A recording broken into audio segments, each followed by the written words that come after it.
Fungus. From mushrooms, molds, yeast, fungi are also needed to make bread, beer, wine, cheese, and many other foods.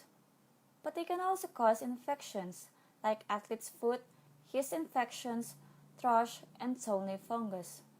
In addition to this, more severe systemic fungal infections are becoming more common in immunocompromised patients, such as those suffering from AIDS and cancer. In this lesson, we are going to look at the antifungal agents and how they selectively target fungi without harming our own cells too much. Under antifungal agents are polyene macrolide, pyrimidine analog, azoles, echinocandins, and ethylamine.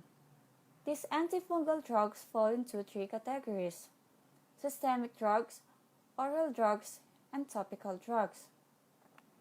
So what are the drugs used for systemic infections? The first one that I'm going to discuss is amphotericin B, an antifungal antibiotic produced by Streptomyces pseudosus. Amphotericin A is not in clinical use. Amphotericin B is a polyene macrolide containing many double bonds and a large lactone ring. It targets pseudosterols, which are special lipids that can regulate membrane fluidity of the cell. You probably heard of cholesterol, which is the major sterol in bacteria and human cell membranes. Fungal membranes have ergosterol instead. Amphotericin B targets ergosterol as a way to disrupt the fungal plasma membrane. This drug makes the fungal membrane very permeable, meaning that cellular contents can leak out and molecules from the outside can get in. This causes the fungus to die, so this agent is actually fungicidal.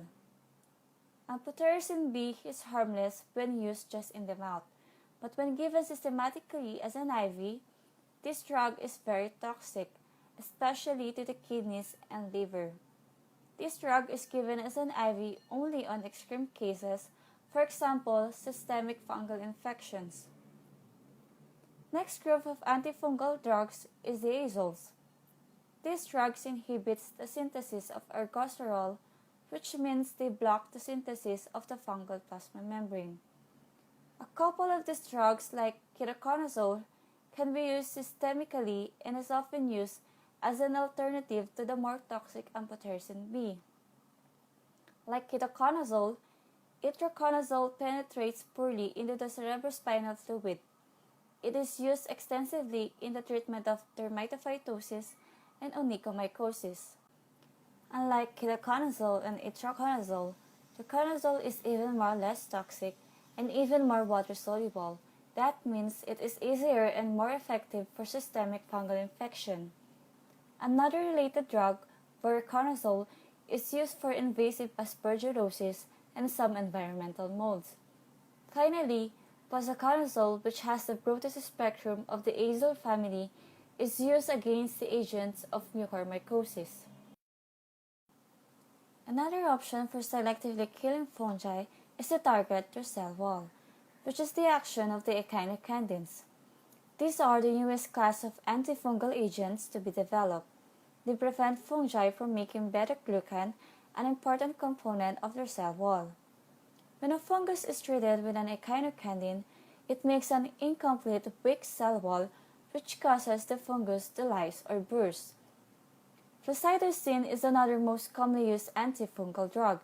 It is fungistatic because it blocks DNA and RNA synthesis, and thus prevents the fungus from making a new DNA and proteins that it needs to reproduce. How does this drug not affect our own nucleic acid synthesis? Flucytosine is a prodrug, meaning it's not toxic at first. Inside fungal cell and enzymes converts flucytosine into 5-fluorouracil, which is the active drug. Our cells don't have these enzymes, so we are not affected. Unfortunately, fungi can rapidly develop resistance against flucytosine, so it is usually given in combination with another drug like amphotericin B to make drug resistance more difficult to achieve. Some antifungal drugs are used orally like creseyofulvin. which is a very insoluble drug derived from a species of penicillium.